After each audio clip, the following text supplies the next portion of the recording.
Hello, j'espère que vous allez bien. Ah, je vois qu'il y a du monde, ça y est.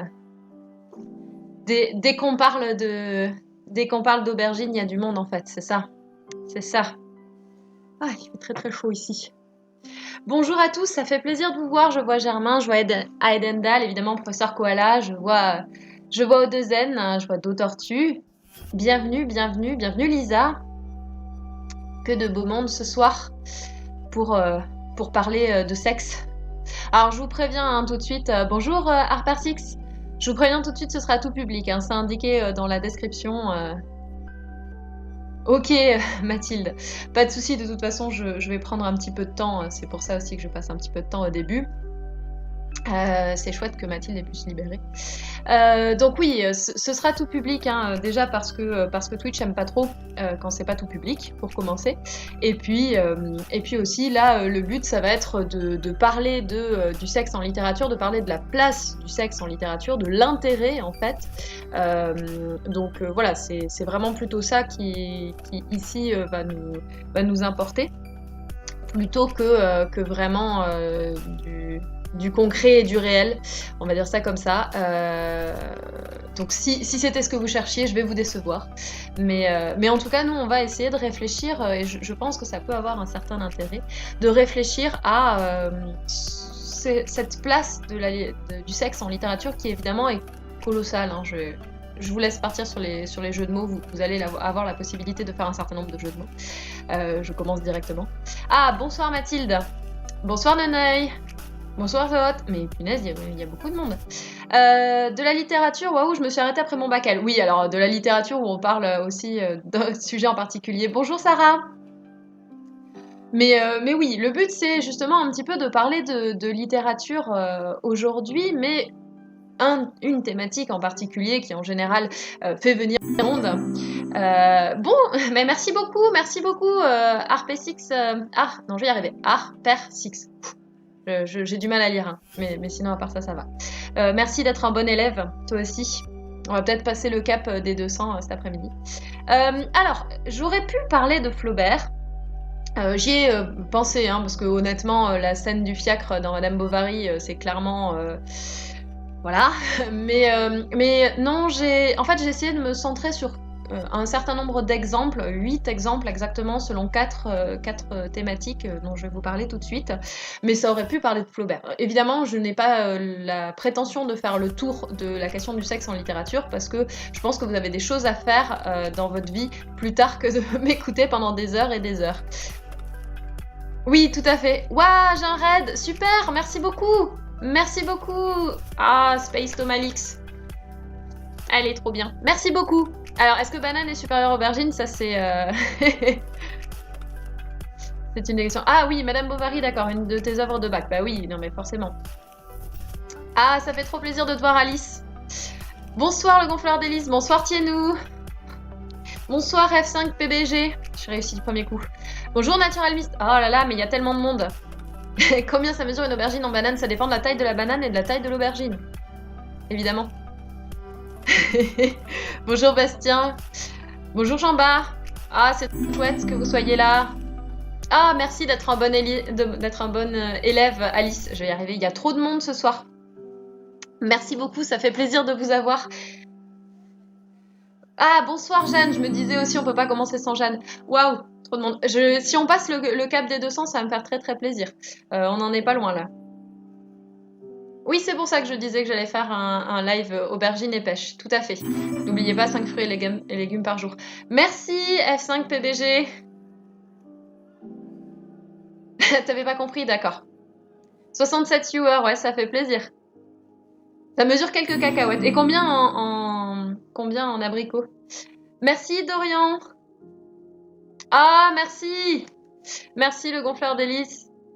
Merci beaucoup de t'être adonné. Merci Jean.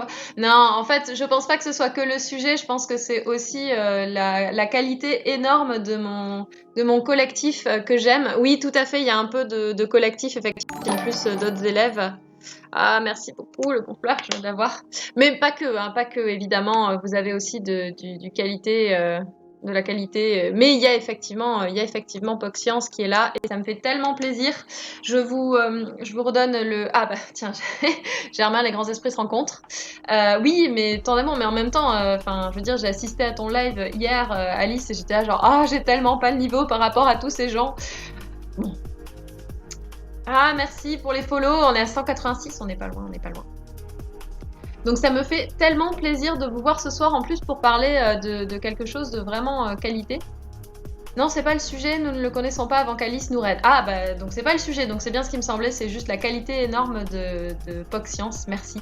Alors, et ben justement, Dorian, tout le monde attendait le Marquis de Sade, donc je ne vais pas parler du Marquis de Sade. Et ouais, je suis comme ça. J'aime bien décevoir les gens. Donc oui, le live de ce soir, comme je vous l'ai expliqué, va parler de sexe en littérature. Mais le but, ce n'est pas de faire de l'explicite. Tout à fait. Bah merci, c'était tout à fait ce qu'il fallait, Alice. Merci beaucoup. D'ailleurs, je sais pas, tu l'ignores et d'ailleurs tout le monde s'en moque, mais Alice c'est mon 3e prénom. Donc voilà. Donc, on vient de perdre 50 des viewers. Bah oui, ça sera pas explicite. Ça ne sera pas explicite. Le but, ça va être vraiment de réfléchir à l'intérêt de parler de sexe dans la littérature. Oui, le sujet sur la salade de fruits, effectivement, je vous rappelle que 5 fruits et légumes par jour, c'est très important. Presque. Ben oui, bien sûr, Alice. Alors, pas de Marquis de Sade, effectivement, bien joué pour le jeu de mots. Tout à fait. Mais moi, ça veut dire que je reste un petit peu bien quand même, puisque c'est mon 3e. Donc, je vais vous parler de la place du sexe en littérature. Quel est l'intérêt, donc, comme je vous le disais, d'avoir du sexe en littérature? Et déjà, la première évidence, bien entendu, c'est qu'en fait, on parle de sexe en littérature parce que la littérature tente de faire une sorte de résumé de la vie et que forcément, on va pas se leurrer. Il y a aussi du sexe dans la vie, donc il y a du sexe dans la littérature. C'est aussi simple que ça. Tout simplement. Donc, justement, je voulais vous parler... Bah oui, tout à fait. D'ailleurs, sans sexe, il n'y aurait pas trop de vie. Enfin, en tout cas, pour nos espèces. Bonsoir, Naturalmist. Je sais pas si je t'ai dit bonjour. Donc, je voulais vous parler un petit peu de tout ça en vous expliquant qu'il y avait déjà 2 types de sexe dans la littérature, l'implicite et l'explicite. On va voir un peu des deux ce soir, même si pour l'explicite, je ne vous ferai pas de citation, enfin que des petits extraits. Vous irez compléter vous-même si vous le voulez. Ah, bah tant mieux si vous découvrez effectivement. Donc, il y a de l'explicite, c'est sûr et certain, et aussi très souvent de l'implicite. La place de la sexualité en littérature, effectivement, elle est assez importante, comme vous l'avez dit, parce que c'est important dans la vie, en fait. Et donc, forcément, on en trouve des exemples partout. Pour la simple et bonne raison, c'est tout simple. J'ai essayé en cherchant donc... Parmi mes exemples de littérature, j'ai essayé de chercher d'abord de recenser le nombre d'exemples que j'avais qui parlaient de la sexualité, que ce soit de la sexualité, comme je vous le disais, de manière implicite ou explicite. Et je peux vous dire, c'est énorme en fait. La place de la sexualité en littérature, elle est partout, et donc notamment sous forme de paraboles. Déjà, je vais commencer... bon, alors, je pense que la plupart d'entre vous qui avez un certain âge ou un âge certain, vous savez déjà ça. Mais il n'y a pas de souci. De toute façon, il y a du sexe présent, y compris dans les contes jeunesse. Donc, c'est-à-dire que dès le plus jeune âge, on nous implique un certain nombre de choses. Bonsoir Alexandre. Très discrètement ou pas discrètement du tout. Je vais commencer par l'exemple peut-être le plus évident, c'est l'histoire de Blanche-Neige. Vous savez que Blanche-Neige, elle va croquer la pomme, effectivement, ce qui est une métaphore, bien entendu, de la première fois. Et donc, c'est ça qui pose problème. Y compris, on a la même chose dans le petit chaperon rouge, qui, voilà, exactement, Tienou, tu le dis, le petit chaperon rouge qui voit le loup pour la première fois. Alors, ce que je trouve particulièrement pervers dans le petit chaperon rouge, c'est que le petit chaperon rouge, comment dire, le loup est... Alors, Dorian, j'entends plus que mes élèves, c'est juste ça, donc plus que 16 ans.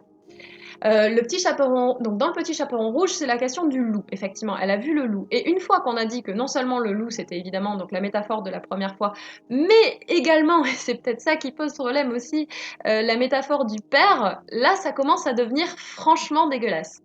Mais bon. Ah, t'avais jamais tilté pour Blanche-Neige? Non, mais il y en a plein d'autres. Je peux vous parler de La Belle au bois dormant qui, arrivée à l'âge de 16 ans, saigne. Voilà, voilà, avec une épine. Oui, ça devient super chelou très très vite, hein, très très très vite. Très très vite. Je suis désolée. Vous voyez, je vous en fais 3 d'un coup. Allez. Ah. J'arrête, ok, j'arrête avec les contes. Donc, quel est l'intérêt de la sexualité une fois qu'on a dit ça, puisque j'arrête de vous traumatiser, a priori c'est très très grave. Après, je vous dirais que Disney a modifié certaines choses, et là, je pense que je vous perdrai complètement.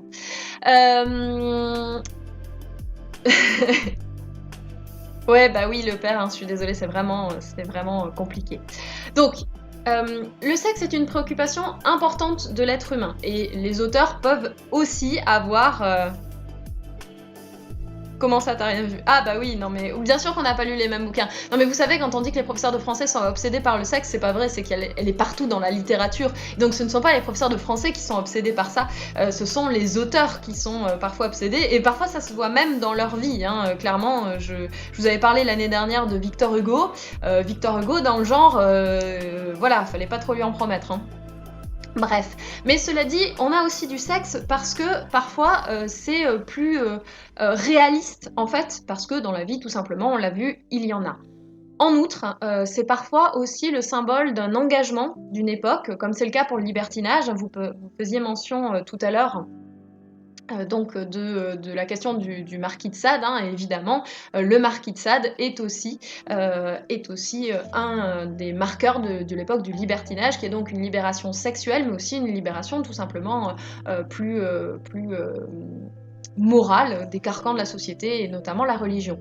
Oui, alors George Sand, c'est évident, hein, George Sand, c'est sûr, mais déjà, de toute façon, ne serait-ce que son nom en lui-même est une sorte d'énigme, puisqu'on a à la fois donc les composantes féminines et masculines, puisque pour ceux qui l'ignoraient, hein, George Sand, c'est une femme, hein, bien entendu. Bonsoir Perrine, ça fait plaisir de te voir. Donc oui, voilà, George Sand, hein, effectivement, faisait un certain nombre de messages cryptés, et même se passer des messages cryptés avec certains de ses amants, évidemment les plus connus étant ceux avec Alfred de Musset, hein, les poèmes dont il faut lire le premier mot simplement. Oui, évidemment, Jeanne, tu as une professeure un peu timbrée, donc forcément tu as appris des anecdotes sur Victor Hugo.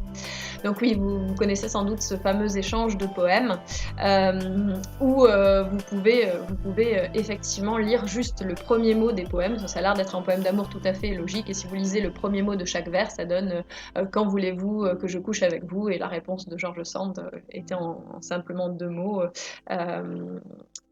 ce soir. Alors, donc, oui, c'est ça, il y avait celui-là aussi. Alors, la libération sexuelle, c'était plus tard, plus années 60-70. Alors, ça dépend ce que l'on appelle la libération sexuelle, en fait. Là, vraiment, ça dépend si c'est, oui, quelque chose, si on parle de la question du pénal, par exemple, Ah bah, pas de souci, merci d'être passé. Donc la question du pénal, c'est-à-dire qu'est-ce que les femmes ont le droit de faire, qu'est-ce que, notamment je parlais à la fonction du divorce, etc. Et la question d'une certaine liberté qui est revendiquée dès le XVIIIe siècle, et même dès la fin du XVIIe siècle, mais plutôt XVIIIe, par les libertins. Donc ça, c'est 2 choses différentes. Donc, quels sont les intérêts vraiment du sexe en littérature? Donc on va suivre 4 étapes. Donc on va parler de la littérature avec 4 étapes.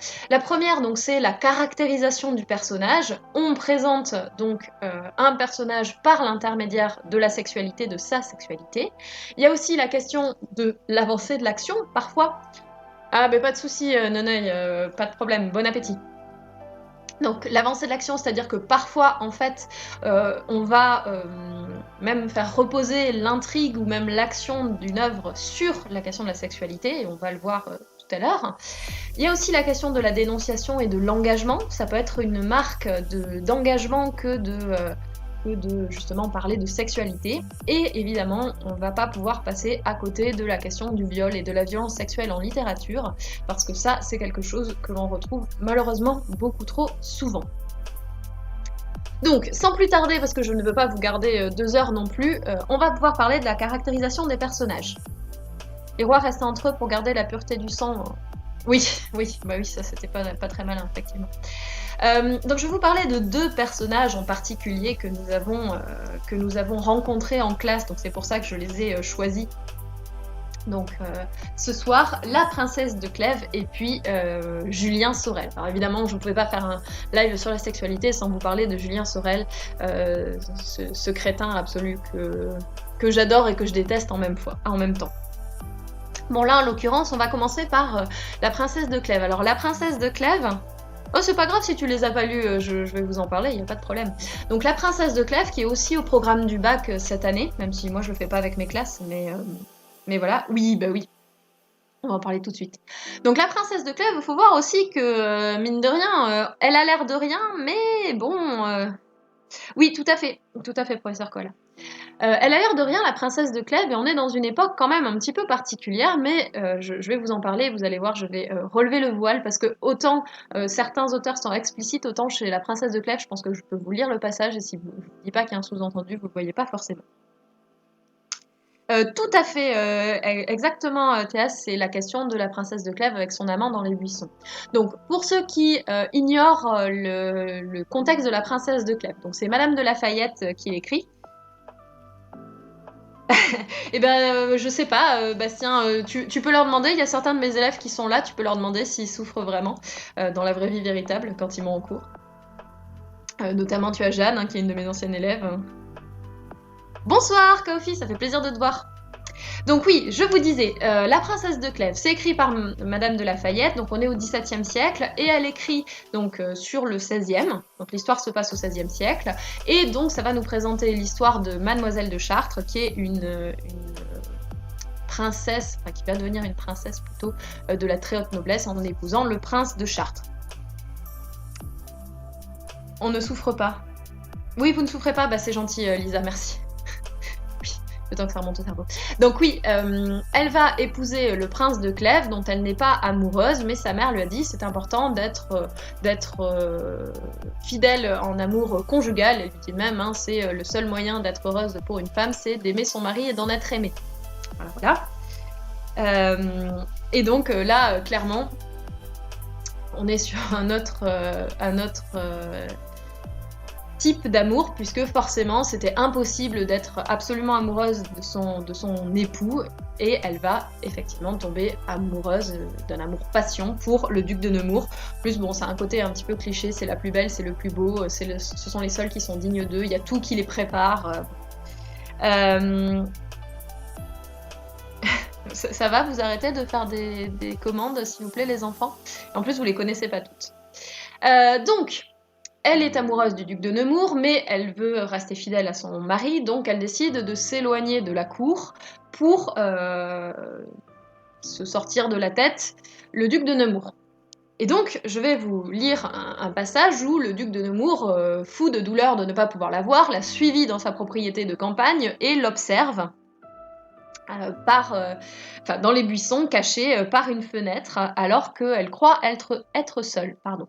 Donc justement, il vit qu'elle était seule, mais il la vit d'une si admirable beauté qu'à peine fut-il maître du transport que lui donna cette vue. Il faisait chaud, et elle n'avait rien sur sa tête et sur sa gorge que ses cheveux confusément rattachés. Merci pour le follow, magnifique pseudo. Ah, ça parle Nemours, d'accord. Mais autre chose peut-être.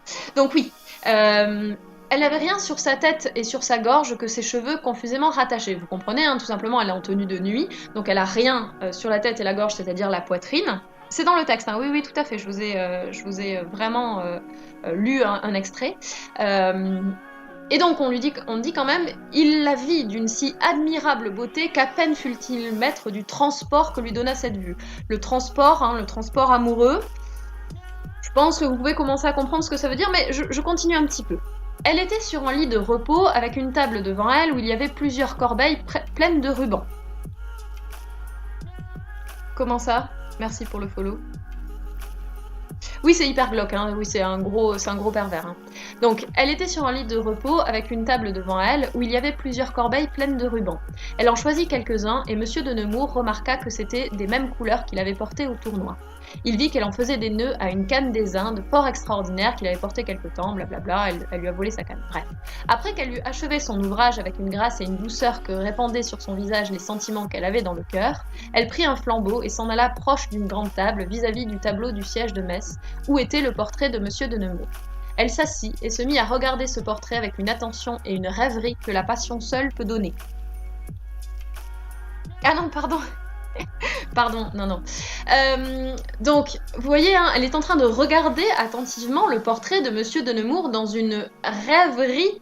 Donc, vous imaginez ce que peut faire une femme seule chez elle un soir, quand elle croit être seule, en tout cas, plutôt, en regardant le portrait de celui qu'elle aime. Hein. Voilà. Tout à fait. Et donc, vous savez que déjà, lui, il avait eu un transport, mais c'est plus que ça. On ne peut exprimer ce que sentit Monsieur de Nemours dans ce moment. Voir au milieu de la nuit, dans le plus beau lieu du monde, une personne qu'il adorait, la voir sans qu'elle sût qu'il la voyait, et la voir tout occupée de choses qui avaient du rapport à lui et à la passion qu'elle lui cachait, c'est ce qui n'a jamais été goûté ni imaginé par nul autre amant.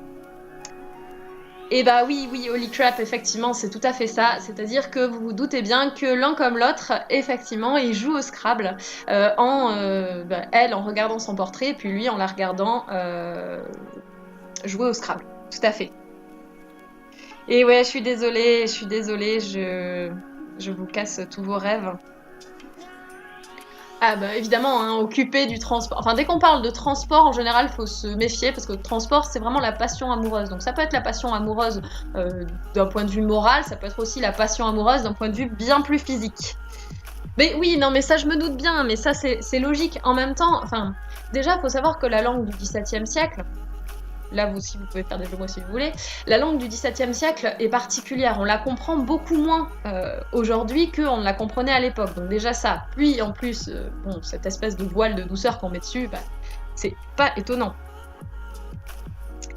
Ah non, moi je n'ai dit aucun propos indécent, vous l'avez peut-être vu, mais c'est tout. C'est tout. C'est purement platonique, oui, comme manger un sandwich, c'est ça. Transport te fait penser à un camion. Oui, alors après, je sais pas la taille de Monsieur de Nemours, mais vous pensez ce que vous voulez. Ah bah, perdre son innocence, ça c'est sûr. Hein. Si vous comptiez rester innocent en étant ici, partez. Donc vous voyez, ce qui est assez sympathique, puis ça dit camion.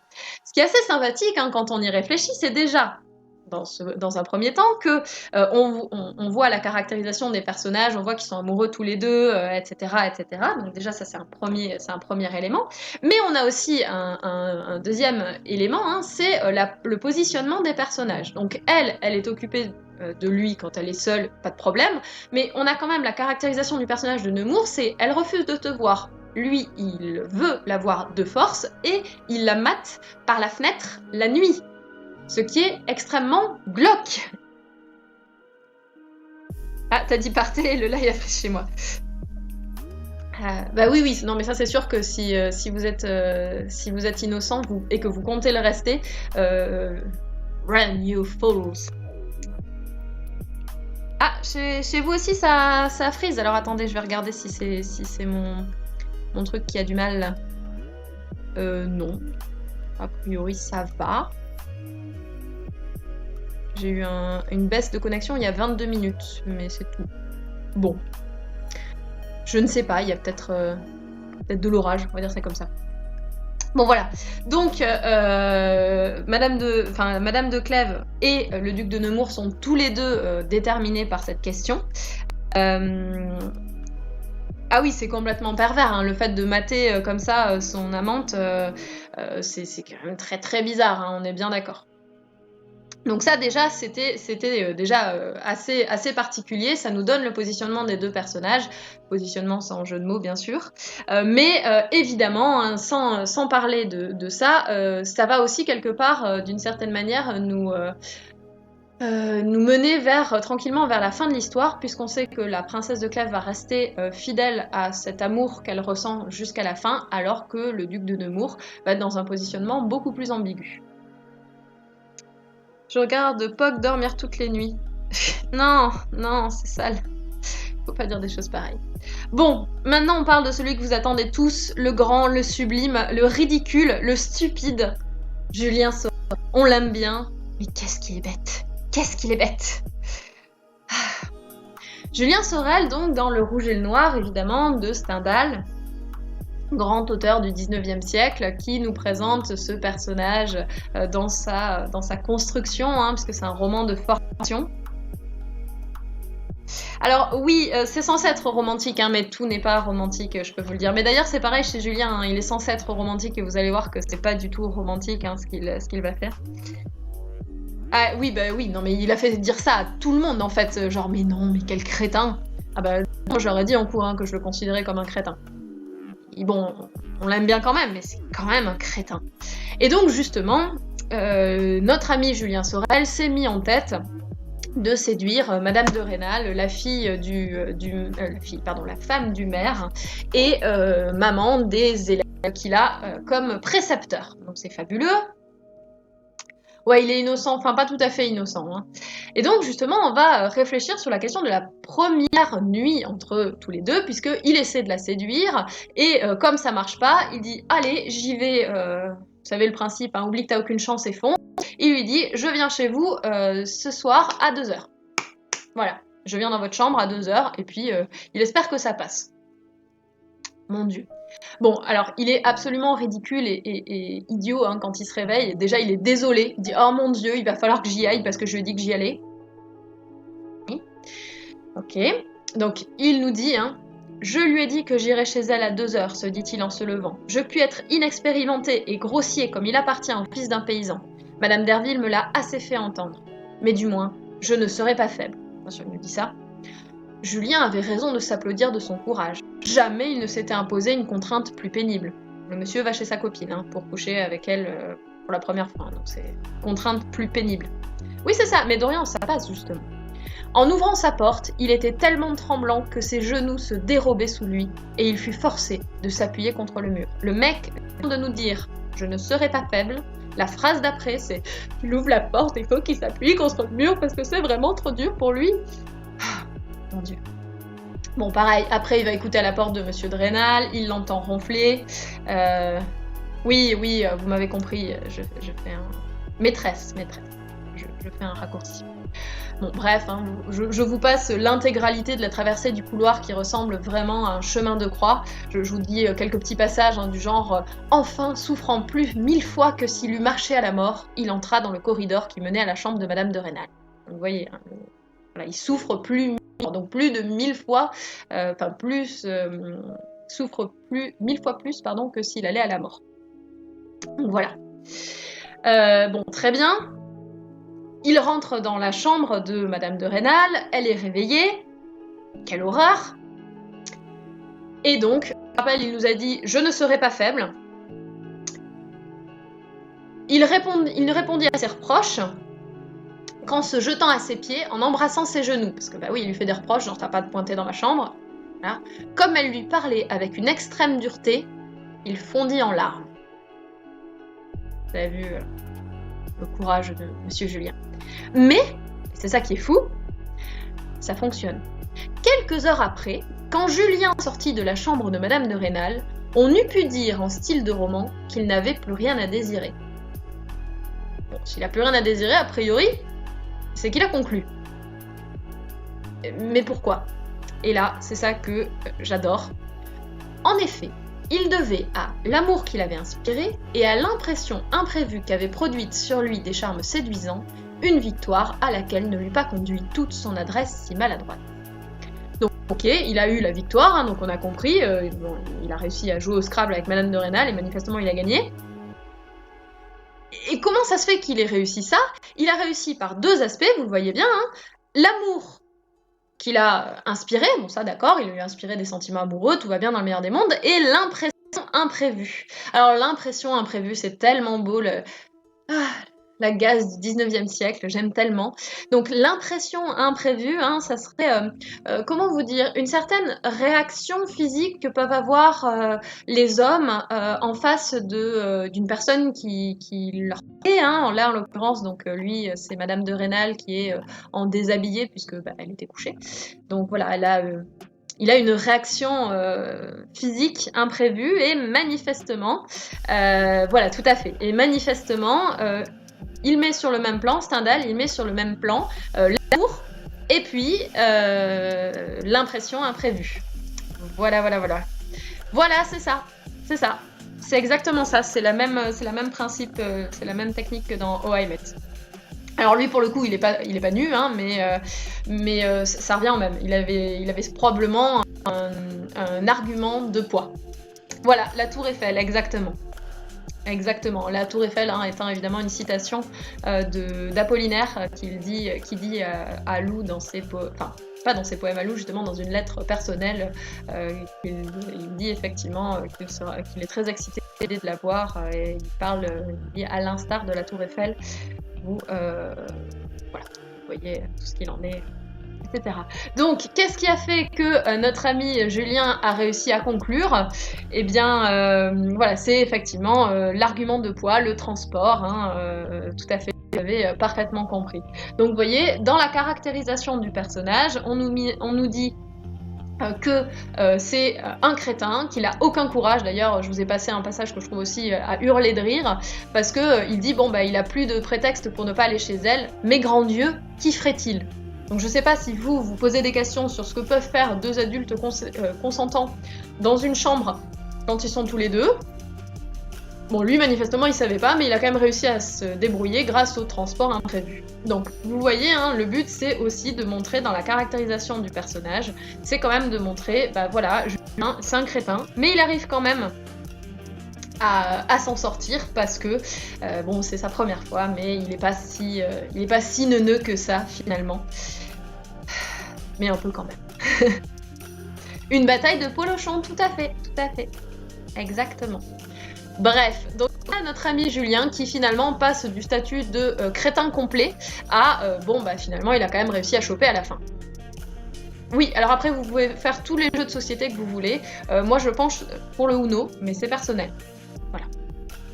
C'était d'ailleurs c'était assez très drôle, bien sûr, c'était très drôle.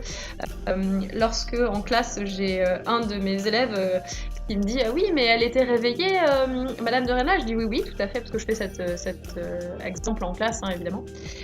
Donc oui, Madame de Rênal était réveillée, elle attendait.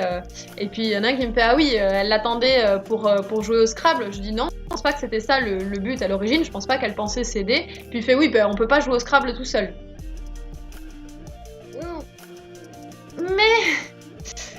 Mais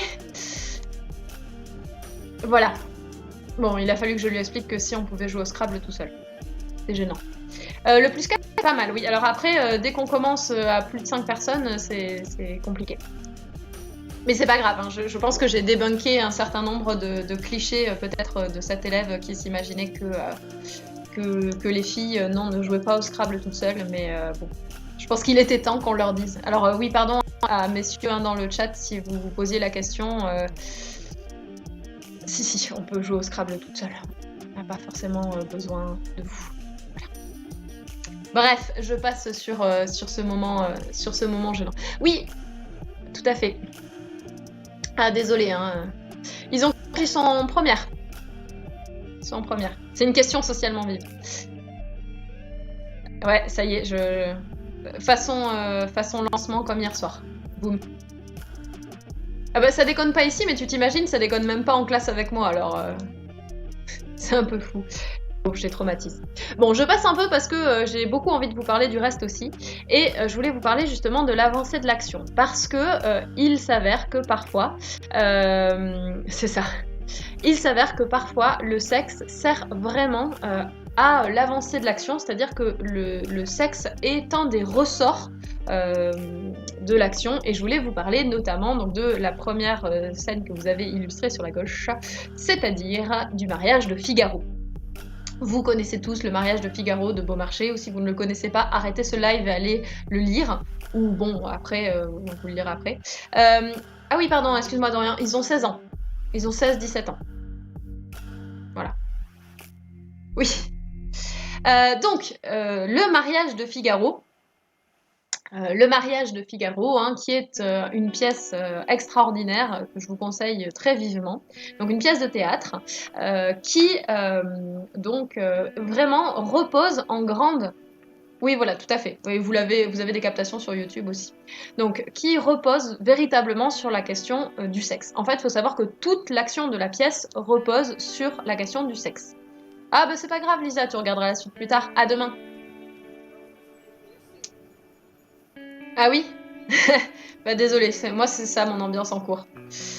Mais c'est génial le mariage de Figaro, hein, c'est vraiment très très bien. Mais forcément, vous doutez bien que dans le mariage de Figaro, ben, la question repose au-dessus de, enfin, sur ce sujet, puisque c'est la question du droit de cuissage du comte qu'il compte, ouais, remettre en vigueur, sans jeu de mots sur la vigueur, pour coucher avec Suzanne, la promise de Figaro. Donc vraiment, tout repose, toute l'intrigue repose sur ça. Et les sous-entendus sont multiples. J'ai hésité entre 50 000 passages où on parlait de chérubins, j'ai hésité entre 50 000 passages où même les personnages faisaient ce genre de blagues et de sous-entendus graveleux. Je vous en garde un seul, hein, c'est le tout début, c'est la scène d'exposition que je vais vous donner. Oui, tout à fait, en termes hypocoristiques. Ça en fait des sous-entendus, il y en a plein, il y en a plein. Il y en a plein. Donc oui, Figaro et Suzanne discutent quand même d'amour. Tout à fait. Ils discutent d'amour, hein, et Suzanne dit bon, arrête de vouloir absolument m'embrasser parce que là pour l'instant nous ne sommes que fiancés, nous ne sommes pas mariés, donc faut quand même pas déconner. Et puis Figaro lui dit c'est que tu n'as pas idée de mon amour. Et Suzanne lui dit quand cesserez-vous importun de m'en parler du matin au soir? Et Figaro mystérieusement quand je pourrai te le prouver du soir jusqu'au matin.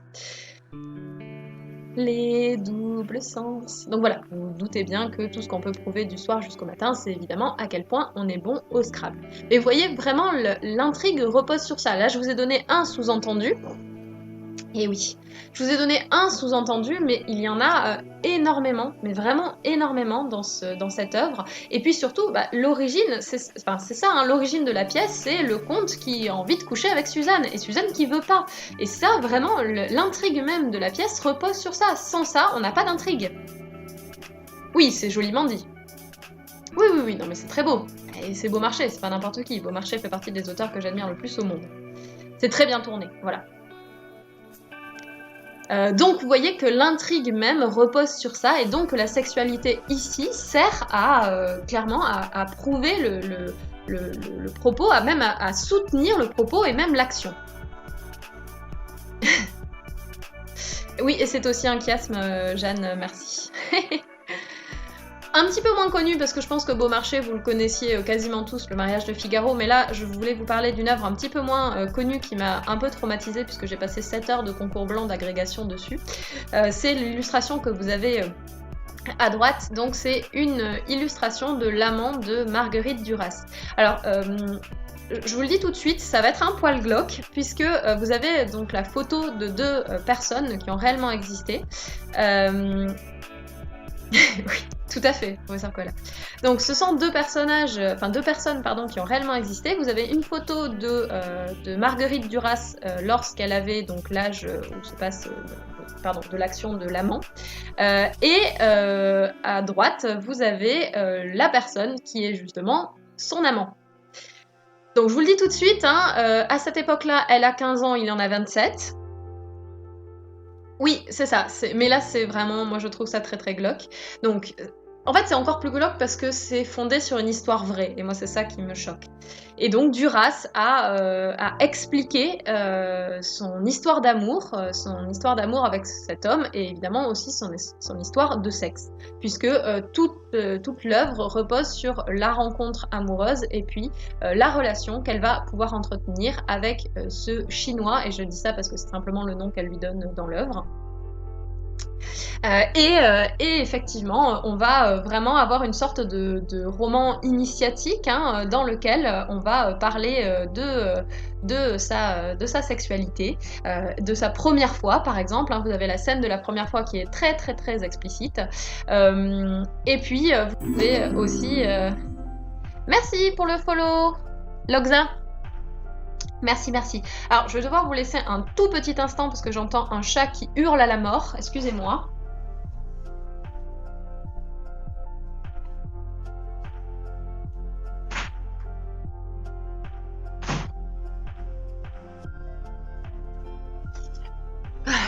C'est très très grave, vous vous rendez compte, comme on est en décembre, je ne peux pas lui laisser la porte ouverte, donc elle ne peut pas sortir en paix. Voilà, donc petite Freya. 15 ans, c'est un peu vieux, mon frère, avec... Oui, non, mais... Alors, autre temps, autre mœurs, hein... comment vous dire Oui, alors, on est quand même... On est quand même au XXe siècle. Hein. Alors, si vous voulez, Duras, c'est sa vie hein, là qui est racontée en partie dans l'amant. Donc Duras et sa mère ont suivi, sont partis pour acheter une colonie en Indochine française. Et donc, elle va connaître donc cette histoire d'amour avec un Chinois. Ce qui est assez glauque aussi, c'est la position de sa mère vis-à-vis de ça, parce que autant ça la gêne quand même, que sa fille couche avec un homme qui a 12 ans de plus qu'elle, quand même, mais bon, il a du fric. Et donc, bon, bon, bon. Donc vous imaginez, hein, c'est assez glauque. Et elle a écrit plusieurs œuvres hein, qui parlent de ça. Donc vous avez Un barrage contre le Pacifique qui en parle, mais très rapidement. Et puis vous avez L'amant, et puis Un amant de Chine du Nord, ou L'amant de Chine du Nord, qui vraiment creuse le sujet. Hein. Oui, c'est ça. Pognon supérieur à la morale. Donc je vais simplement vous donner un petit extrait qui est l'explicite, donc la fin de l'œuvre, dans lequel justement elle imagine l'impact qu'elle a pu avoir sur son amant. Donc c'est vraiment dans les dernières pages hein, du roman. Il a dû être longtemps à ne pas pouvoir être avec elle. Donc il parle de sa femme qu'il a eue ensuite. À ne pas arriver à lui donner l'héritier des fortunes. Le souvenir de la petite Blanche devait être là, couché, le corps là en travers du lit. Elle a dû rester longtemps la souveraine de son désir, la référence personnelle à l'émotion, à l'immensité de la tendresse, à la sombre et terrible profondeur charnelle. Puis le jour est arrivé où ça a dû être possible, celui justement où le désir de la petite Blanche devait être tel, intenable à tel point qu'il aurait pu en retrouver son image entière, comme dans une grande force, et forte fièvre, et pénétrer l'autre femme de ce désir d'elle, l'enfant Blanche. Et bon voilà, je vous fais que le début parce que le reste est encore plus explicite, donc je préfère arrêter là, hein, parce que bon, on remarque la phrase d'après, ça va. Il avait dû s'être retrouvé par le mensonge au-dedans de cette femme, et par le mensonge faire ce que les familles, le ciel, les ancêtres du Nord attendaient de lui, à savoir l'héritier du nom. Et ce qui est fou, hein, je trouve, c'est à chaque fois le souvenir de la petite Blanche, le souvenir de l'enfant Blanche, Moi, ça me gêne un petit peu quand même qu'on insiste autant sur leur différence d'âge. Et en plus, on insiste après sur la différence d'âge qu'il a avec sa propre femme chinoise. Donc, peut-être connaissait-elle l'existence de la jeune fille blanche. Elle avait des servantes natives de Sadek qui connaissaient l'histoire et qui avaient dû parler. Elle ne devait pas ignorer sa peine. Elles auraient dû être du même âge toutes les deux, 16 ans. Voilà, voilà. Non, bah ça c'était un concours blanc, Bastien, mais bref, tout ça pour dire que vous voyez, c'est quand même très très glauque, mais toute l'histoire en fait, hein, tout l'amant de Duras repose sur cette question de la sexualité, de la découverte sexuelle, puisque vous voyez même la toute fin hein, de l'œuvre se termine sur cette idée-là, se termine sur l'idée que c'est vraiment ça qui a marqué sa vie, qui a marqué leur vie même à tous les deux. Donc c'est quand même... voilà. Voilà. Donc effectivement, Duras, c'est particulier. D'ailleurs, ça se voit hein, que ça l'a marqué. Vous avez la question de la sexualité qui est présente dans quasiment toutes ses œuvres. Oui. Ben après, voilà. J'aimerais bien, encore une fois, comme vous le disiez, qu'on dise autre temps, autre mœurs, mais malheureusement, on est quand même sur quelque chose qui est assez récent. Hein,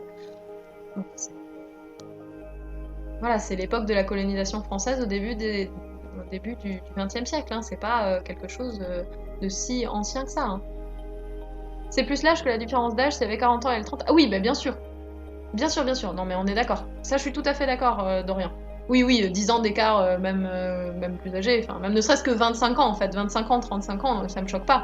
Mais là c'est 15 ans, et sa femme 16, et lui qui en a 27, quoi. Non, mais c'est juste fou.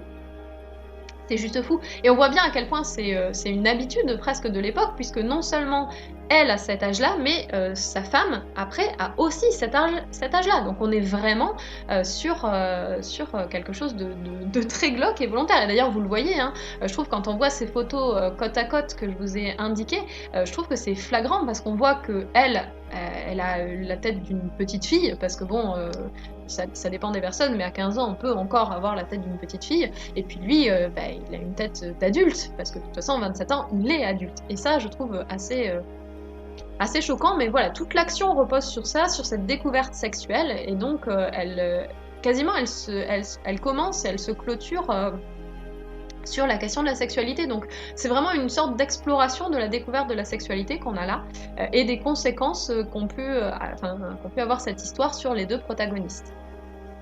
Oui, bah là je me doute que quand on voit dans ces conditions, on refuse d'être adulte. Mais bon, je pense qu'elle, à 15 ans, elle n'était pas adulte, hein, mais voilà. Donc vous voyez qu'on a quand même parfois, voilà, ce genre de choses qui est présent dans la littérature, hein, et donc de manière assez explicite. Hein. Ah, tellement jeune.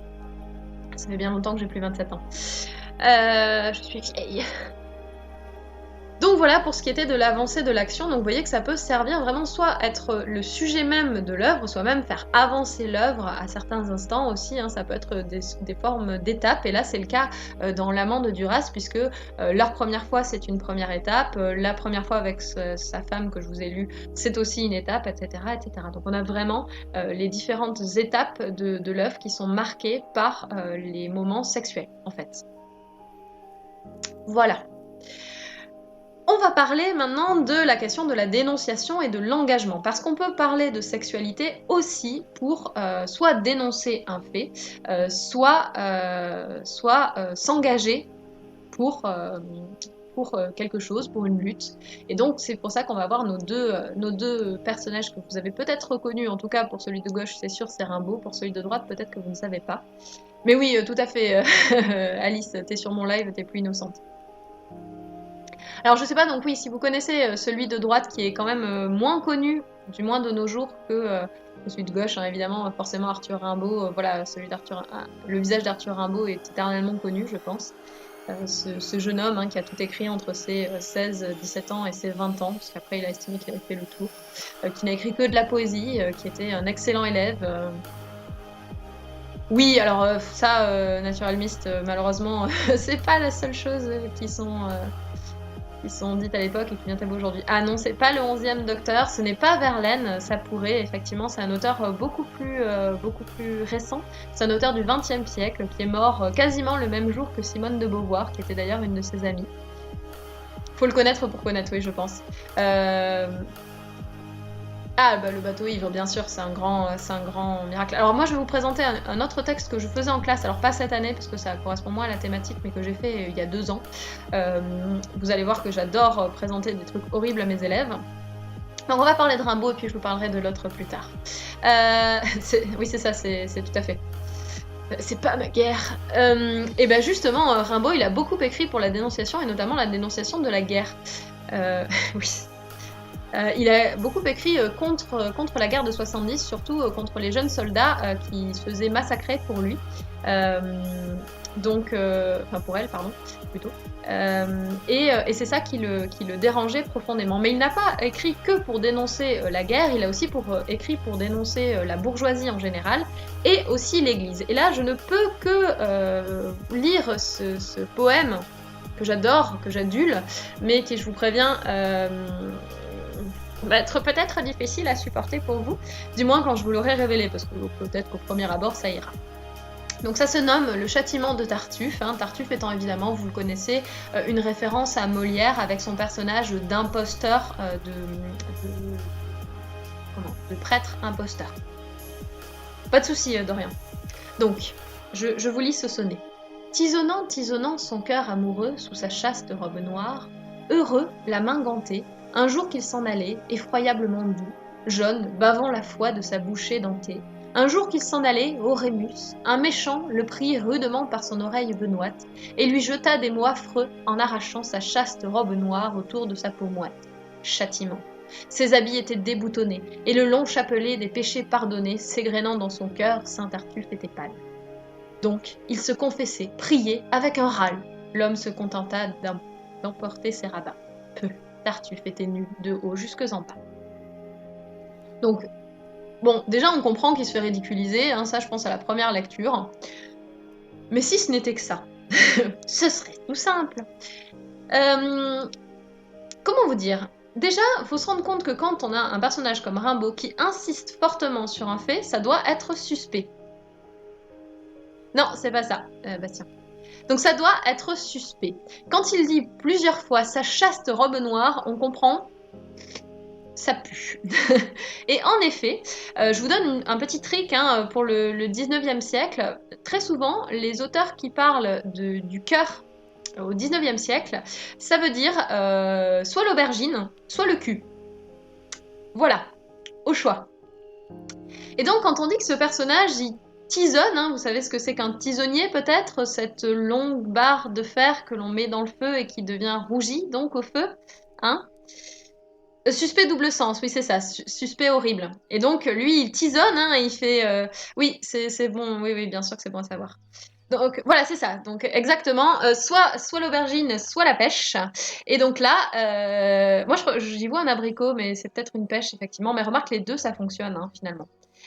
Donc vous doutez bien que s'il tisonne, hein, tisonnant, on nous le répète en plus, son cœur amoureux sous sa chaste robe noire, donc on se demande qu'est-ce qu'il peut bien faire hein, sous sa chaste robe noire à tisonner son cœur. Mais il est heureux manifestement et il bave même carrément hein, de bonheur. Voilà. Donc là en l'occurrence, je pense qu'il s'agit plutôt de la partie aubergine du sous-entendu. Et donc un jour qui s'en allait effroyablement doux, jaune, bavant la foi de sa bouche édentée, donc utile pour viser le cœur un tisonnier. Alors, non. Alors après, il y a un jaillissement dans les deux cas, mais pas de la même substance, c'est tout. Oui, l'abricot est peut-être plus féminin, c'est peut-être pour ça. Donc vous voyez, hein, effectivement, il se fait arracher sa robe de prêtre. Ses habits étaient déboutonnés hein, et le long chapelet des péchés pardonnés s'égrénant dans son cœur. Donc là, si vous savez ce que je viens de vous dire sur le cœur, vous vous doutez bien qu'il était en train de tisonner son cœur sous sa robe. Et puis là, d'un coup, il y a un chapelet qui sort de son cœur.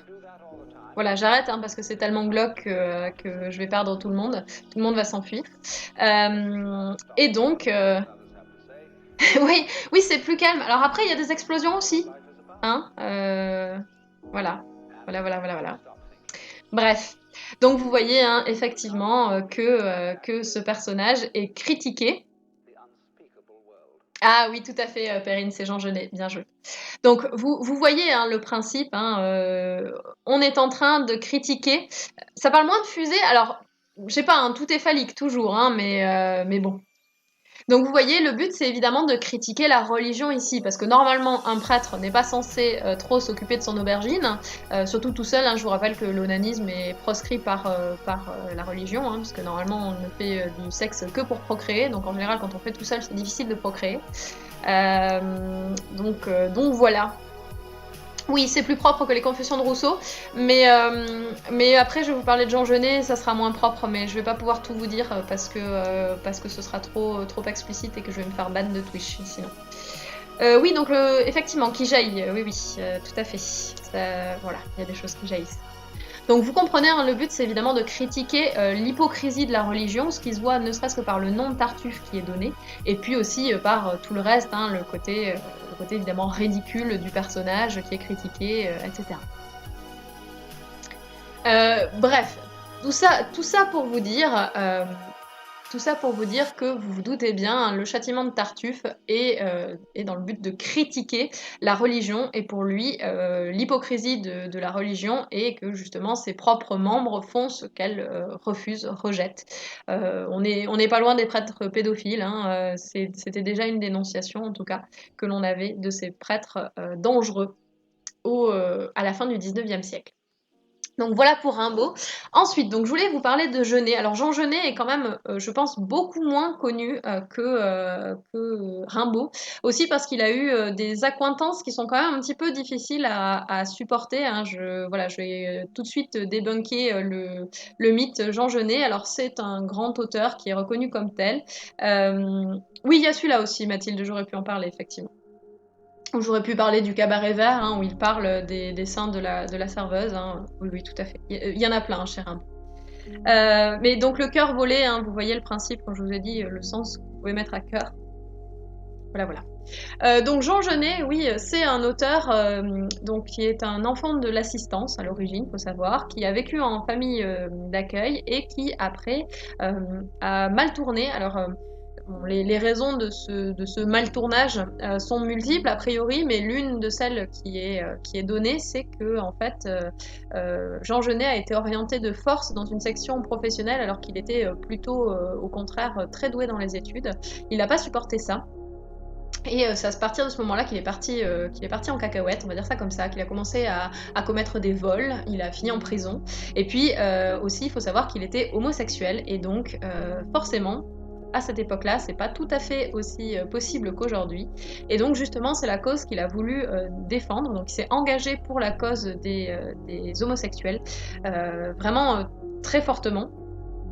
Et donc, justement, je voulais vous parler d'un poème qu'il a écrit donc, pendant qu'il était en prison. Il a passé une bonne partie de sa vie en prison, de toute façon. Oui, alors c'est... Tout à fait, c'est bien. Là, pour le coup, je vais pas vous parler des bonnes, mais effectivement, ça, c'est un des problèmes de Genet. C'est pour ça aussi qu'on l'étudie moins aujourd'hui. C'est parce qu'il a eu une attitude plus qu'ambiguë pendant la Seconde Guerre mondiale. En fait, il était fasciné par le fascisme. Il était fasciné par le fascisme et par Hitler, ce que je trouve fabuleux quand on sait ce que les nazis faisaient aux homosexuels, mais c'est quelque chose que j'ai jamais pu comprendre chez lui, ce côté je suis à fond pour le droit des homosexuels, mais on peut tuer des juifs, tout va bien. Bon voilà, j'ai un peu de mal avec ça, ça me dépasse, mais peu importe. Et donc oui, je vous disais, il est en prison et... oui, c'est ça, sur fond blanc et rouge, tout à fait. Et donc, oui, lorsqu'il était en prison, un de ses collègues prisonniers, je ne sais pas comment dire ça, se retrouvait donc à recevoir un prix pour un poème qu'il avait écrit. Oui, c'est ça, professeur Coll. Un poème qu'il avait écrit et que je n'ai trouvé un peu ridicule, un peu classique, conventionnel. Il a dit non, moi je vais écrire mon propre poème et il sera un petit peu moins conventionnel. Et effectivement, il sera un petit peu moins conventionnel. Donc il écrit ce poème qui s'appelle Le Condamné à mort et il le dédie à un jeune assassin, donc Maurice Pilorge, qui a été guillotiné donc à Rennes, hein, qui est mort, donc il l'indique. Et c'est un personnage donc, qui le fascine et qui est l'objet de fantasmes qui sont décrits de manière très très très explicite dans le poème. Donc vraiment, il dit tout ce qu'il imagine faire à Maurice Pilorge. Et je peux vous dire que c'est décrit en long, en large et en travers, sans mauvais jeu de mots. Et donc, il développe le thème de l'amour entre prisonniers et donc notamment de l'homosexualité, hein, bien sûr. Voilà. Donc c'est assez... Oui, la fascination du danger, on peut voir ça comme ça. Je ne vous lis qu'un seul extrait si j'arrive à le trouver, mais vraiment je ne peux pas vous le lire, enfin je peux pas vous lire plusieurs vers de Genet parce qu'à chaque fois il parle de manière très très explicite et je vais me faire ban Twitch, mais si vous voulez, hein, vous pouvez aller voir, donc, comme je vous disais, ce poème. Mais là, sur le coup, hein, je veux dire, c'est très très clair, je vous lis juste un vers. Hein, colle ton corps ravi contre le mien qui meurt, et en gros, hein, c'est qui meurt du désir de coucher avec lui. Hein, voilà. C'est beaucoup plus explicite dans le texte, mais à mon avis, je ne peux pas en parler. Évidemment, il se compare à Michel-Ange, par exemple, hein, bien sûr, qui était aussi, lui, connu pour son homosexualité. Il y a un mélange entre religion et homosexualité aussi. Il y a la question du peu de cas que faisait Maurice Pilorge, d'après lui, de la vie.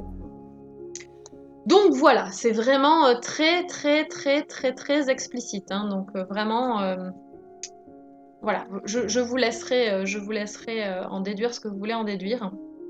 Moi, je peux malheureusement pas plus vous en parler, mais croyez-moi, c'est très clair. Et le but, c'était aussi de défendre la question de l'homosexualité, puisqu'il a fait beaucoup d'ailleurs pour les droits des homosexuels en France, faut le savoir.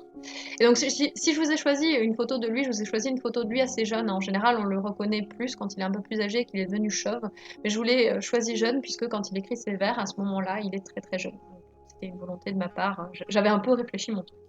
Je vais terminer sur le dernier point, je ne veux pas trop vous garder, sur la question du viol et des violences sexuelles, parce que ça, mon Dieu, je peux vous dire que en faisant mes recherches, j'ai cru j'ai cru me sentir mal parfois de voir le nombre d'éléments violents que l'on peut trouver dans les violences sexuelles et notamment du viol. Moi, je vais vous parler de deux viols en particulier, mais il y en aurait plein d'autres. Et puis même, enfin, dans le cas de deuxième personnage que vous voyez à droite, la deuxième personne que vous connaissez là, je pense pour le coup, vous allez voir que c'est quand même assez horrible, mais en même temps pour des questions aussi, pour le coup, de réalisme.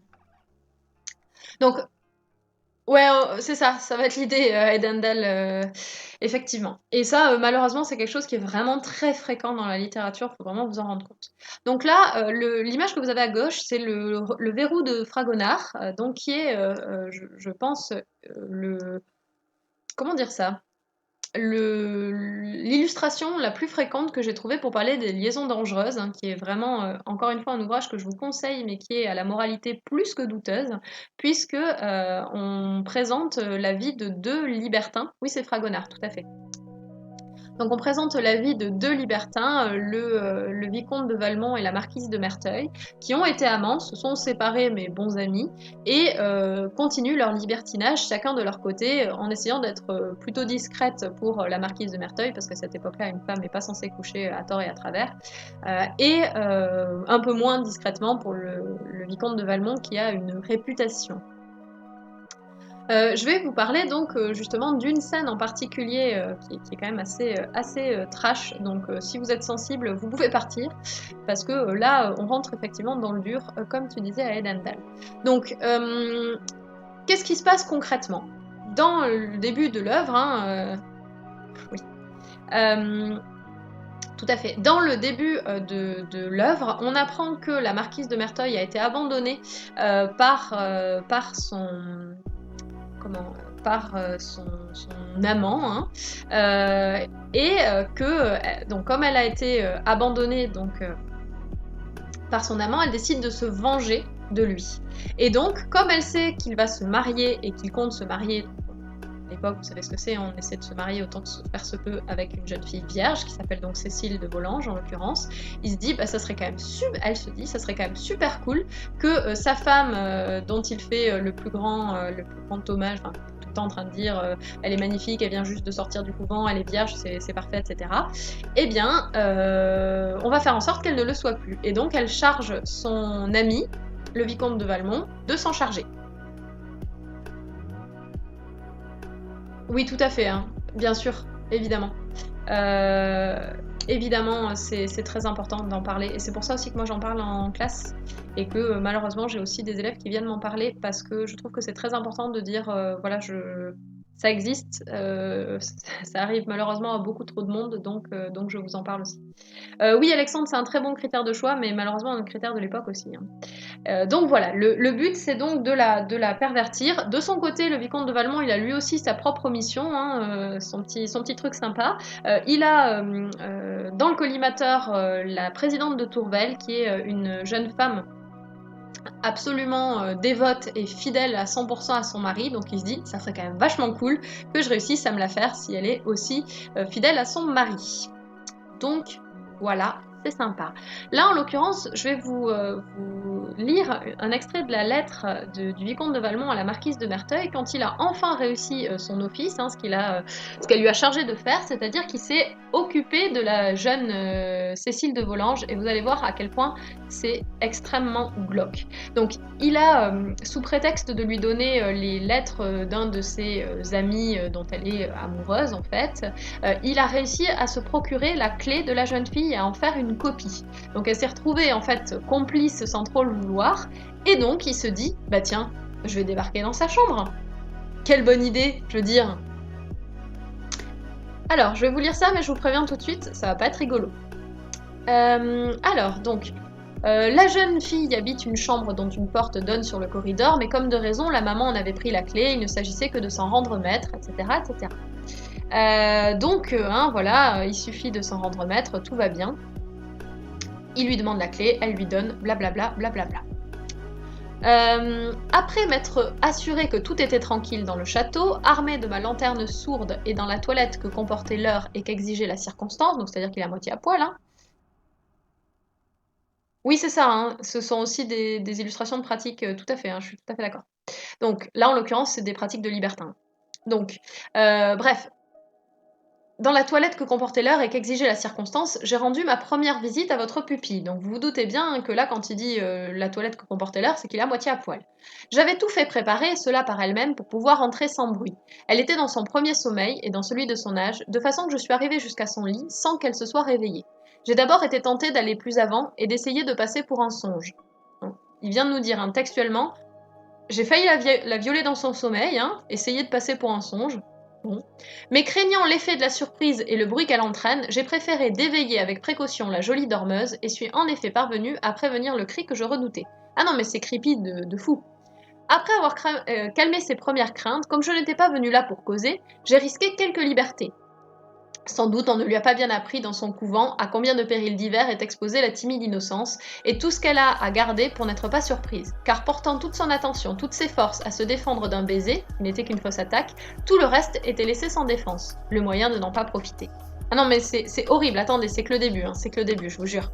Donc vous voyez, elle protège sa bouche parce qu'elle veut pas l'embrasser, et donc il profite pour visiter le reste.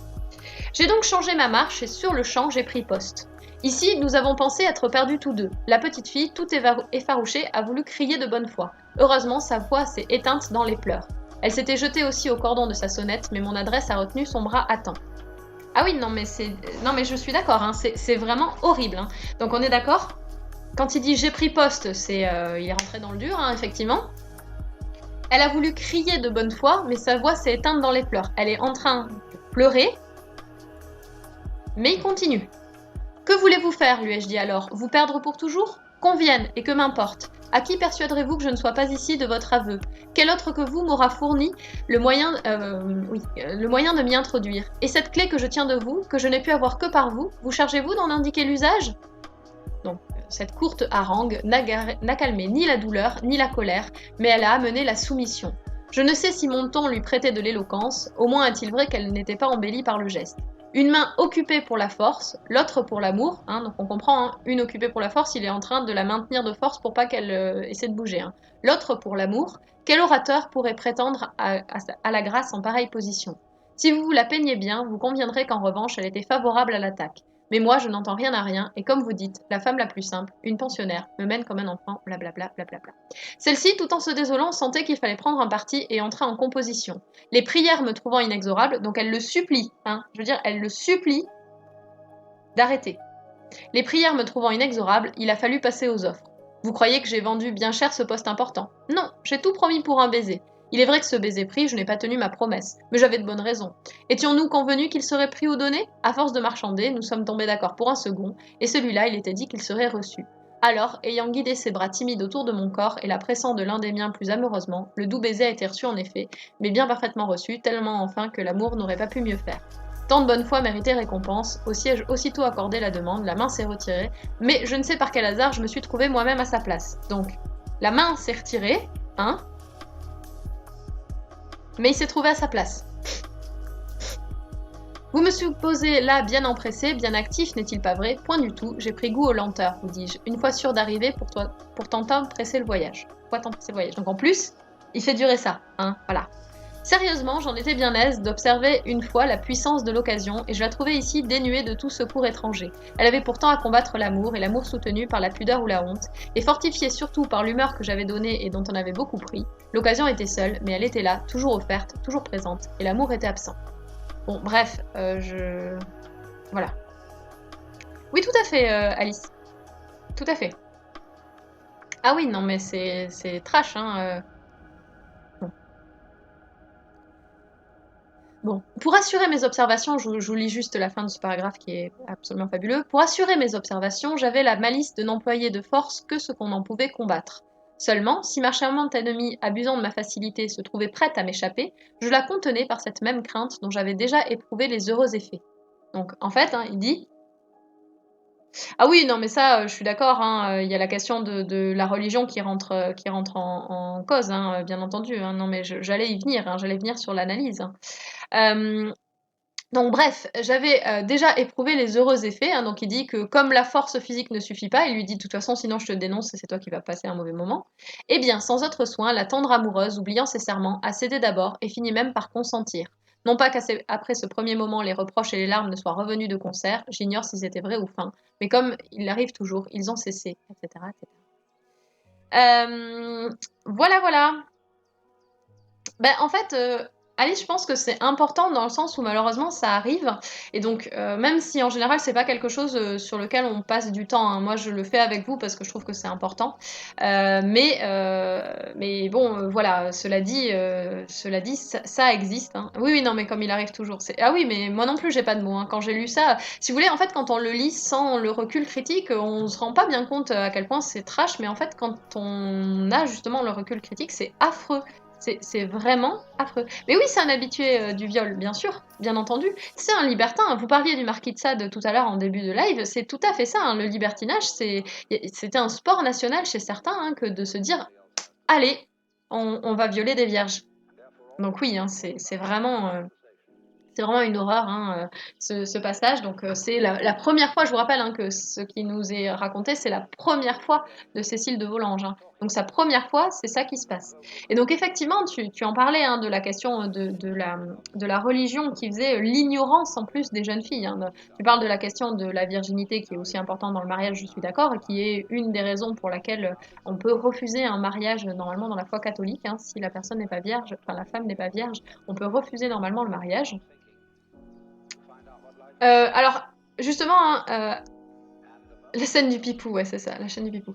Ben, en fait, ça dépend comment c'est fait. Moi, je fais jamais avec un texte aussi explicite que celui-là. En fait, moi, je le fais avec des textes qui sont justement beaucoup plus dans la nuance ou beaucoup moins explicites sur les détails, parce que là, je trouve qu'il y a des détails vraiment. Donc voilà. Mais par contre, je trouve que c'est assez important d'en parler parce que justement aussi, enfin, c'est important de dire aux femmes qu'elles sont pas obligées de dire oui. Et je vous promets que c'est assez hallucinant quand on parle un petit peu avec les élèves de leur conception de la vie. Bon, en fait, il y a quand même, moi aussi j'étais en lycée catho, hein, et on n'aurait jamais parlé de ça, mais je trouve que c'est important parce que vous n'imagineriez pas le nombre d'élèves pour qui la question du viol conjugal n'existe pas, par exemple. Et c'est ce dont on va parler ensuite avec notre deuxième texte. Et donc déjà rien que ça, je trouve que c'est grave enfin, parce que je veux dire, elles sont à un âge où il peut leur arriver d'avoir des rapports avec leur conjoint. Hein. Je veux dire, 16-17 ans, on sait bien qu'il n'y a pas de problème à ce niveau-là. C'est le cas de beaucoup d'entre elles. Et que ne pas savoir que si ton conjoint veut, mais que toi tu veux pas, c'est un viol, c'est important. Enfin, c'est grave, quoi. C'est gravissime. Et si on leur dit pas, eh ben, elles peuvent pas le deviner parce que très souvent dans les familles, il y a une sorte de gaz. On va surtout pas parler de ça. Enfin, je veux dire, moi-même, quand j'avais leur âge, personne ne m'a dit ça. Hein, et ça, je trouve que c'est quand même très, très grave.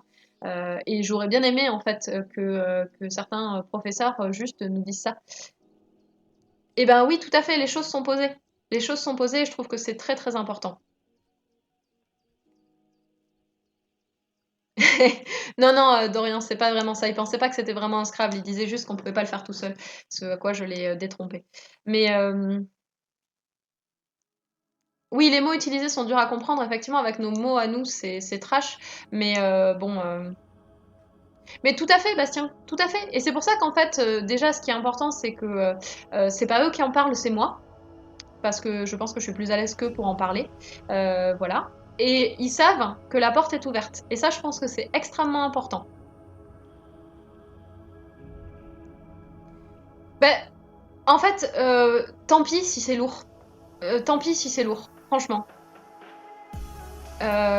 Bon, je pense qu'il vaut mieux le dire 1000 fois et que ce soit effectivement peut-être un peu lourd au bout de la millième fois plutôt que de laisser la possibilité une seule fois que ça arrive et que ce soit pas. Voilà, moi je suis dans cette optique-là.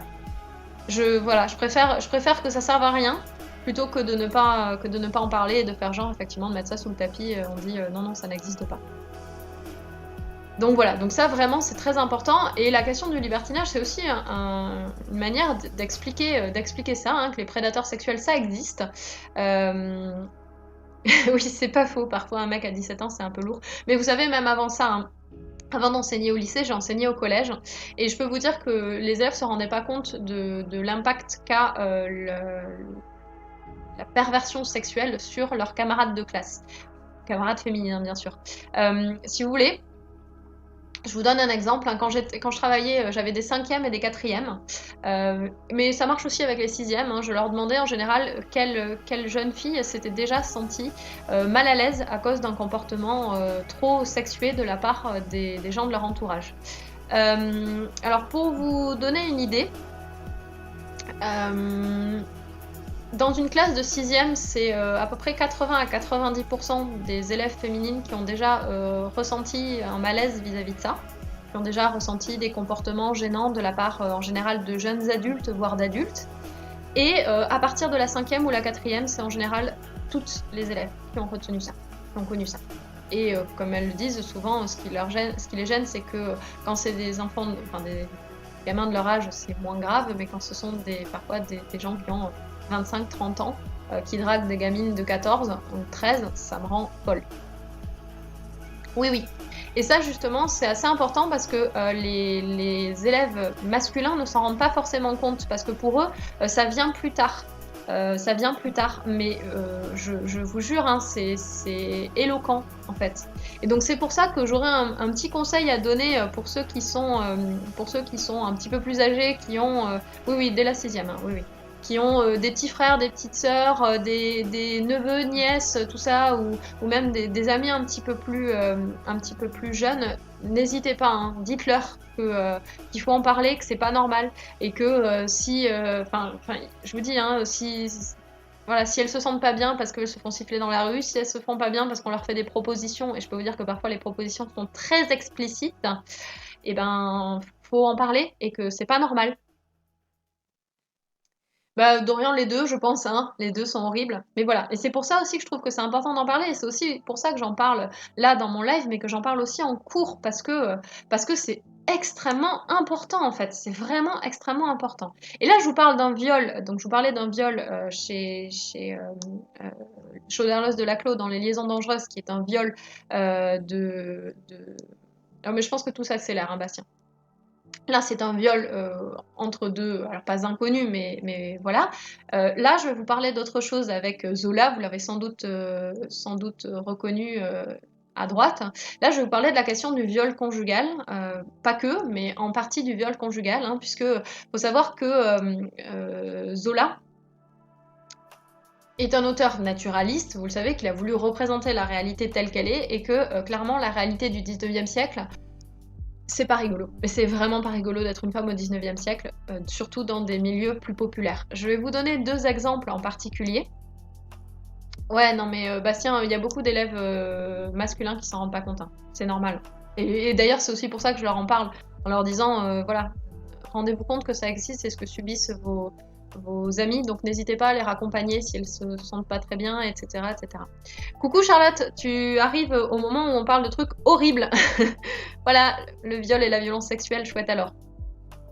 Bon, donc, voilà, ce dont je voulais vous parler chez Zola, c'est d'un cas en particulier que vous connaissez sans doute, c'est le cas de Gervaise, qui est le personnage principal de L'Assommoir, qui est donc une jeune femme qui boite. Et justement, je vous lis hein, l'explication qu'elle donne. Si elle boitait un peu, elle tenait ça de la pauvre femme, donc sa mère, que le père Macquart rouait de coups. 100 fois, celle-ci lui avait raconté les nuits où le père, rentrant sous, se montrait d'une galanterie si brutale qu'il lui cassait les membres. Et sûrement, elle avait poussé une de ces nuits-là, avec sa jambe en retard. Voilà, donc la galanterie si brutale, hein, ça veut dire que bah, lui il veut, hein, il est complètement bourré et puis il veut, donc voilà. Et donc on explique finalement la boiterie de Gervaise par le fait que son père cassait les membres de sa mère lorsque il voulait la prendre de force. Ouais, ouais, ouais, ouais. Et ça, en fait, il dit... mais de rien, Sarah, je crois que ça fait partie de mes devoirs de professeur, hein, vraiment. C'est important, important, je crois. Donc oui, c'est assez fréquent hein, chez Zola de parler justement comme ça en fait, de marques de ces viols. Il montre aussi le côté horrible, hein. Bon, c'est vraiment très dur. On a un autre personnage aussi hein, qui montre qui montre des marques comme ça de la violence faite par sa mère à... Oh bah, c'est gentil, Alice. Par son père, pardon, à sa mère. On a aussi un autre personnage, c'est Victor Saccard dans L'Argent. En fait, lui, on le représente comme avec un visage tuméfié, tordu, parce que sa mère a été plaquée contre la marche d'escalier lorsque elle a été conçue. Donc, il se trouvait en plein dans la clarté de la porte, pardon. Elle restait béante, stupéfiée de son extraordinaire ressemblance avec Saccard. Tous ses doutes s'en allèrent, la paternité était indéniable. Mais elle le regardait toujours, envahie d'un malaise croissant. Dans cette ressemblance qui l'a frappée, il était inquiétant, ce gamin, avec toute une moitié de la face plus grosse que l'autre, le nez tordu à droite, la tête comme écrasée sur la marche, où sa mère, violentée, l'avait conçu. Voilà, voilà. Oui, c'est ça, j'ai une classe d'adoption d'une certaine manière. Mais c'est extrêmement important. Hein. Et en fait, si Zola en parle autant de la question du viol, il y en a plein. Hein. Je veux dire, le viol et la violence, j'aurais pu aussi vous citer le début de la bête humaine. J'ai aussi un autre extrait hein, de La Curée, là, cette fois-ci. Justement, avec cette question, on en parlait tout à l'heure de la religion et de l'ignorance. Donc, une jeune femme qui sort du couvent pour aller chez les parents d'une de ses amies. Je vous lis l'extrait. Elle ne sortit du couvent qu'à 19 ans, et ce fut pour aller passer une belle saison chez les parents de sa bonne amie Adeline, qui possédait dans le Nivernais une admirable propriété. Quand elle revint en octobre, la tante Élisabeth s'étonna de la trouver grave et d'une tristesse profonde.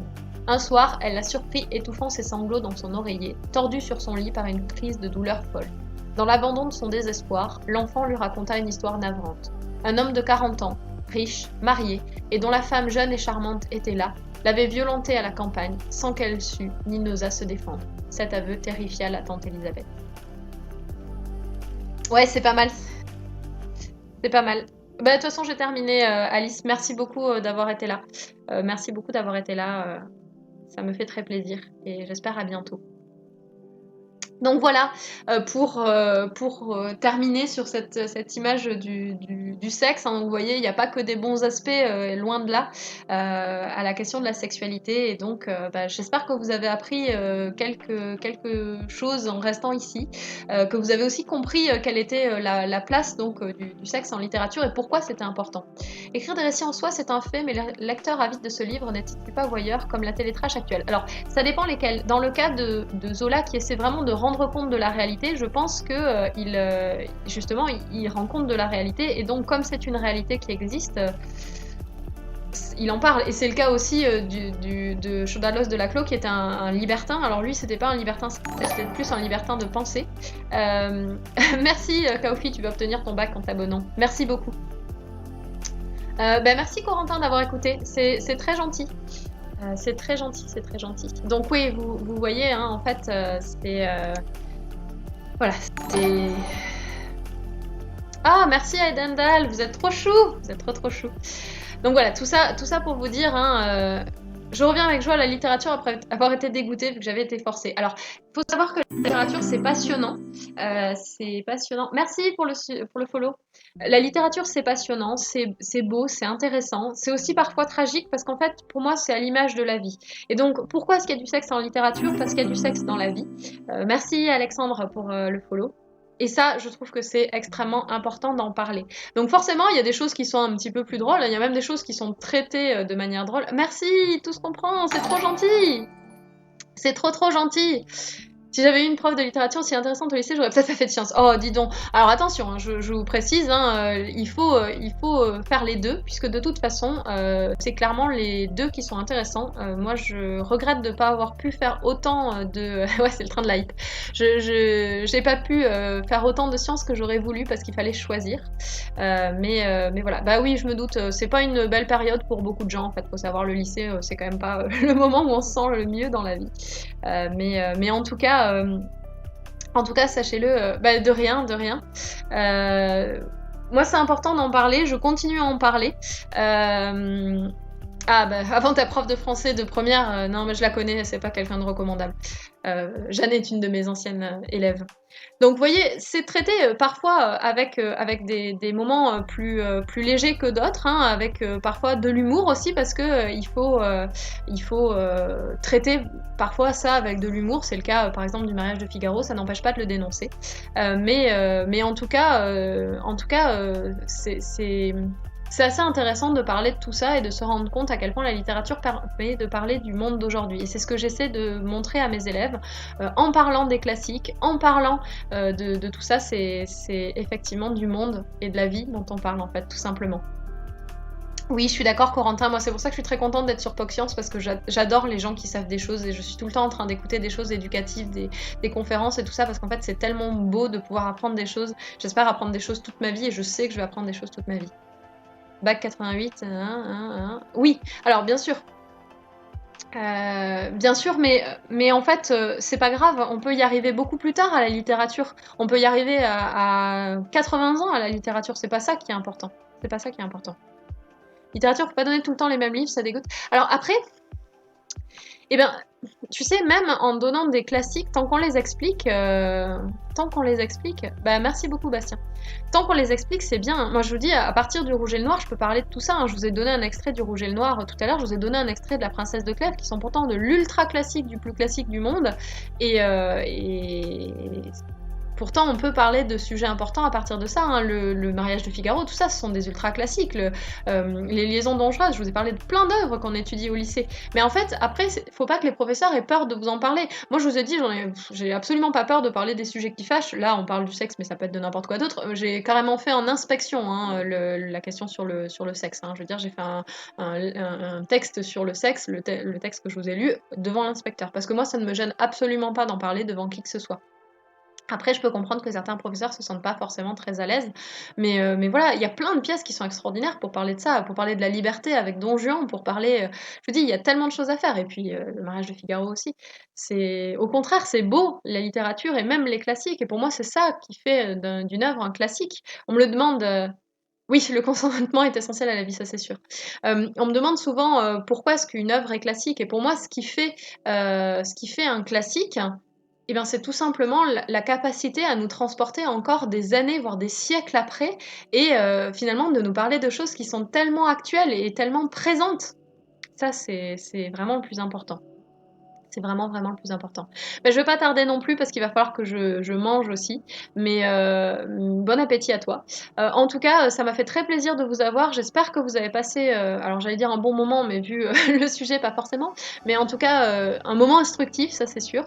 Et puis vraiment merci aussi à tout le collectif POC Science d'être là parce que vous êtes super, super, super chouette. Et ça me fait bien plaisir de vous voir. Et moi, en tout cas, je suis vraiment heureuse de partager de la connaissance avec vous parce que c'est, je pense, une de mes missions les plus nobles, je pense. Alors,